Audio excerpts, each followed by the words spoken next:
We are back. It's Cats here, and welcome. Today, we are having a little look at the Jim Carrey interview that went viral the other day. At first I wasn't going to bother, but then I watched Adam Carolla and his sidekicks rip into Jim, and I was thinking that was a little salty to say the least. It pissed me off. So I thought I'd add my 2 cents. If you watch the Carrey interview, you can see that news reporter, Kat Sadler, was totally under-equipped both intellectually and philosophically to handle the situation.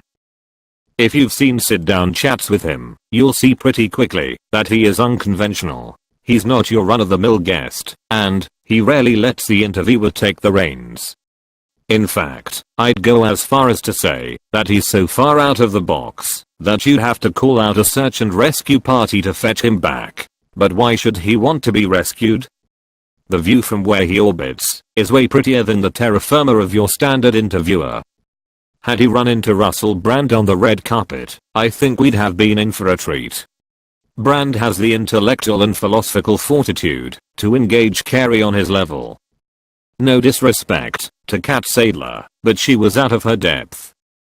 I listened to Adam run some commentary on the said interview. He and his co-workers were quick to label Carrey as nuts, but breaking news folks, crazy sits right next to genius. And Jim Carrey is a comic genius. A master of his craft. He can dabble and dance with crazy all day long. He's got shares in crazy. Crazy is the assist that Jim Carrey uses to slam dunk masterpiece after masterpiece. And, what's more, he's pretty humble with all that talent too. It's mediocre to label a person of Jim Carrey's stature as insane. They simply don't, and perhaps just do not wish to understand the man.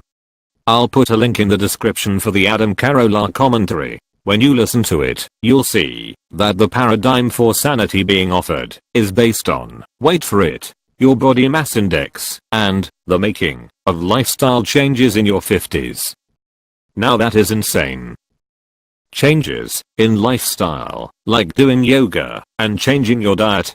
To be honest, when you get older, you'd be wise to start adding some longevity formulas to your lifestyle.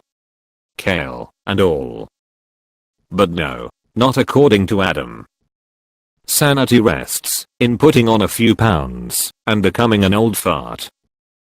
Now, Adam's seemingly butthurt and salty sidekick starts weighing in with some low blows. He suggests that Carrey, although wildly talented, is bitter at having never been taken seriously as an actor or a comedian. That he'd always be Ace Ventura to people, or just some goofy, rubber-faced guy.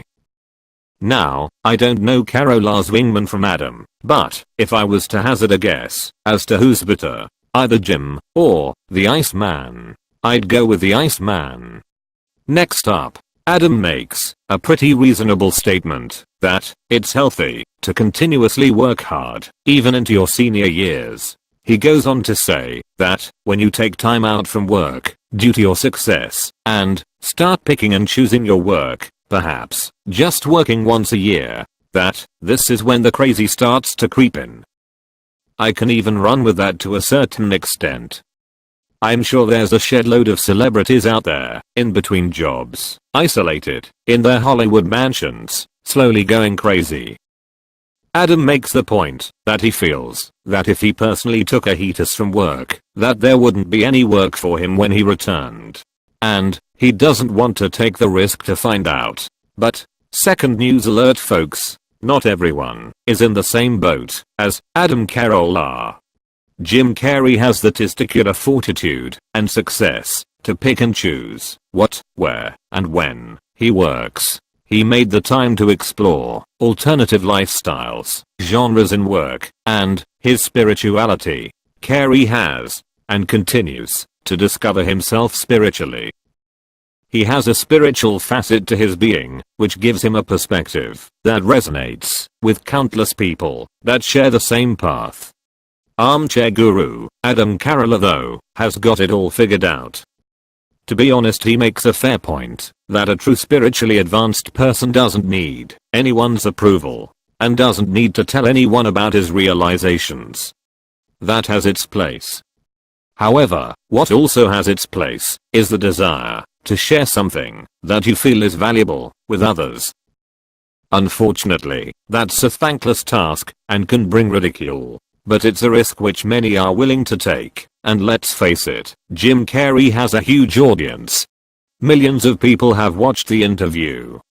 I, for one, certainly applaud his efforts to inject a little transcendental knowledge when the opportunities present themselves. Finally, Carolla leaves his commentary, half validating Jim Carrey's spirituality, after having spent the previous 9 minutes framing him as a nutjob, in with the likes of Charlie Sheen. Basically, I think Jim Carrey deserves better. And, I think, Team Carolla could do a better job. Cat, sat.